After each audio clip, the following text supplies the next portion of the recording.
The job recovery continues. In fact, it is accelerating, and we think that hiring is really about to take off as we head into spring. The national job growth numbers for March are being released this Friday on April 2nd, and we are anticipating what could be one of the strongest months of job growth since at least last October. Now, what does that mean? Well, this is about what we expected with our outlook. We did think once we got into spring and the summertime, we would start seeing some of the industries, particularly that were hardest hit, come back due to some of the warmer weather, the vaccine rolling out, virus counts coming down. Restaurants would be one of them. Restaurants had a huge month in February. We think the same will occur in March, but we do expect a lot of other industries to improve as well. So highly anticipating those numbers. Look for us and our reports on that on Friday. Now, a couple other things that we're watching, that we're writing about, that we're talking about.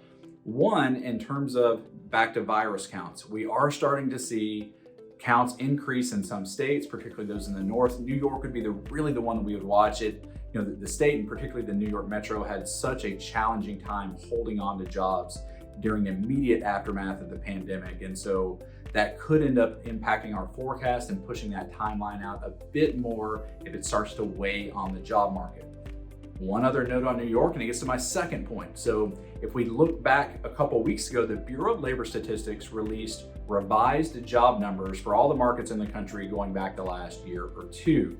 Now, why that's important is the impact of the pandemic was actually a bit different depending on which location we look at for all the different markets in the country. And so if we look on the pessimistic side of things, so which markets after the revisions were actually worse than we thought, New York and Los Angeles would be two of those. Those two markets combined, if we look at the beginning of 2020 to the end of 2020, those two markets combined to lose 1.4 million jobs, actually a little bit more than that. So we knew it was pretty rough.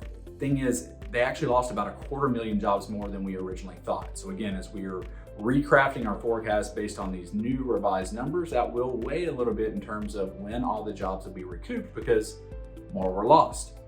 How about the positive side? Because there were positive impacts to the revisions as well. The one that I'll point out, Raleigh, North Carolina. Now, Raleigh's a bit of a smaller market, especially compared to those two bigger markets. Raleigh lost about 16,000 jobs in 2020 from the beginning of the year to the end of the year. So 16,000 still significant for that market, but it's only about half of what we originally thought based on the numbers that were reported. So good news for Raleigh. That means jobs likely to be recaptured faster and back in positive territory overall.